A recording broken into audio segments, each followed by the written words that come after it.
How does that saying go? The greatest trick the devil ever pulled was to convince people he didn't exist, right?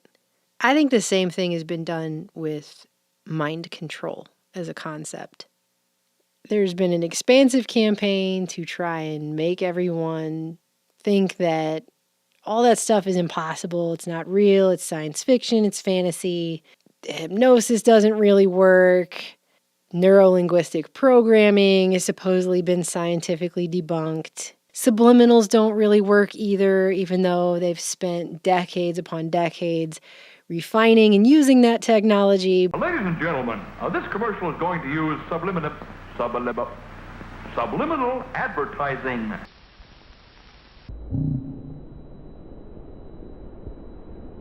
Subliminal advertising. But no, supposedly none of that stuff is real, right? And it's interesting because if you believe that, then it's much easier for the people who know how your brain works to use that information against you. This isn't real. What is real? How do you define real? And as the Orwellian destruction of language unfolds all around us, we're seeing the very much intended consequences of the ever-increasing power of words. You know what, let's step back for a second. Have you ever seen this clip of Al Roker? Watch what happens in this clip to Al Roker when this woman says the phrase, Holy Ghost. That's exactly how you have to have a certain amount of distance between the bodies when you're high. Yes, like they say in Catholic school, leave room for the Holy Ghost. Anyway, there is a lot of memories today, actually. It's a big day in music. The man just shuts down like a robot or a Manchurian candidate. Tell me that's not programming. I mean, the guy's not faking it. What the hell is that? She says the phrase, and he just completely right?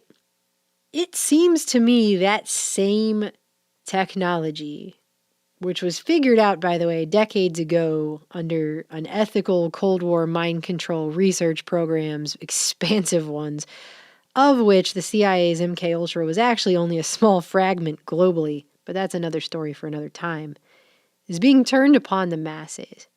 And now what's really being pushed is this concept of trigger words. This did not used to be a concept that was widely publicly discussed. And now everyone's talking about, she's triggered, he's been triggered, it's a trigger. My 8-year-old is using this phrase now because he heard someone else use it on the internet. Do you see what I'm saying? So now we're really being inundated with the concept of triggering. Let's see what Google says about the word trigger and what it means, since that's where millions upon millions of people get their information from. So let's see what Google says the word trigger means. And you can clearly see straight away that as a noun, trigger has one definition. It's a device that releases a spring or catch that sets off a mechanism, especially in order to fire a gun. Trigger, a noun. But then you have trigger as a verb, which is to cause an event or situation to happen, to cause a device to function, to precipitate, to provoke, to activate. They're activating something. And then look at this last definition, which is the longest one on here. Especially if something read, seen, or heard distress someone, typically as a result of arousing feelings or memories associated with a particular traumatic experience. Quote, she started crying and told me that my news had really triggered her. Don't you think that's interesting, though, that it's not only that trigger's a verb, but they specifically, the longest explanation, the longest definition has to do with how news is an example of how to trigger someone. Do you see that? Now let's take a look at my dictionary from 1941 and look up the word trigger. Oh, look, it's a noun. It was not a verb at that time. There's no verb form of the word trigger in this book. Meanwhile, can it really be a coincidence that the same year you had stuff like this coming out is the same year you have it listed that the word trigger started being used in this specific way as a verb to denote the initiation of something or having something be provoked. I'm sure many of you guys noticed that after the switch to digital, specifically after the switch to digital, meaning it's no longer analog television, they can now layer as many signals into the digital signal as they want to, and there's no interference on your screen to let you know what all is being transmitted when they do that.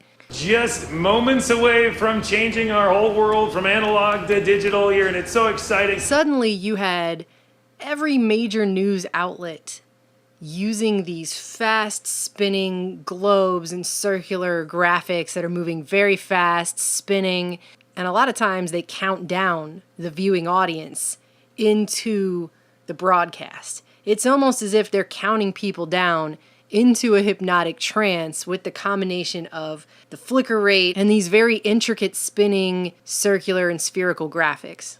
And I'm just going to show you a few examples of that. I'm going to slow them all down by 50% so that I'm not just showing you 10 of these in a row and it has some creepy effect on your brain. I just want you to recognize this and see it for what it actually is here.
So you have that, especially after 2008, 2009, when they made the big switch. Now that's become the standard. That's just the standard graphics on any mainstream news show that you see anywhere. It's not a coincidence. And then now that that has been perfected and they've been using that for a while, now all of a sudden, oddly enough, they're finally starting to admit in the mainstream that hypnosis isn't just some wacky, debunked pseudoscience, but that it actually does work and affect your brain. And this is just one article that's an example of that in Forbes, where they're talking about research shows hypnosis has interesting effects on the brain. There's a lot of controversy about the validity of hypnosis. That's all on purpose. It's been on purpose since they figured it out. Why would they tell everyone how this works and validate it if they hadn't perfected it yet? Anyways, you come down in here and it talks about, does hypnotism affect brain activity? There have been several studies that have shown effects on brain activity after hypnotism. Mendelsohn et al. Studied this through giving people post-hypnotic amnesia. This basically means the hypnotist told people to forget a certain thing after they're hypnotized until they hear a recall trigger word which lets them remember it again. Trigger words. The key place where you will see that phrase up until recently has always been in hypnosis or Manchurian candidates, things like that. Brainwashing, mind control. And now they're really pushing the concept of trigger words on everybody. It's, to me, not a coincidence at all. It really is as if there are people who, they count them down into this trance on the television, they impart the information. We're counting down to one of President Obama's most important speeches of the year. We're counting down. Right? And then spin them back out at the end of the show. And it's like mass hypnosis. You remember the phrase from school, probably, sticks and stones may break my bones, but words can never hurt me. Now they actually want to invert that. They want you to believe that words are some of the most horrible things in the world that can hurt you the most. Words matter. As parents and individuals, let's create a zero-tolerance zone where offensive words are simply not acceptable. It's not about being politically correct or hypersensitive. It's about doing the right thing. They are really inundating us with this idea of verbal triggers. They want you to believe and know and hear about how people are triggered, how you could be triggered, your friends could be triggered. Like spells, like a witch casting a spell, like a little programmed biological android. And his name is Mr. Machine. Just responding to stimuli with emotional outbursts. No logic, no critical thought, nothing like that. What a great honor to be able to introduce for the first time ever. Tell me this isn't mass mind control, because it really seems like mass mind control. We're seeing this everywhere right now. And one place we're seeing this indoctrination really heavy all across the country is college campuses.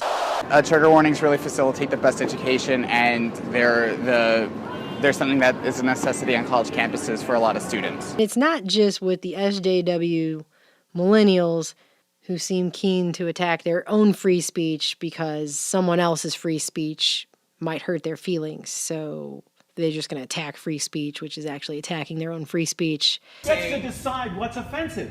Who gets to decide, guys? How about What if everybody says, I am hurt? Does that mean everyone else has to stop speaking? Which is creepy in its own right, but it's not just them. There are people in every walk of life and group who are right now getting really, really upset by words.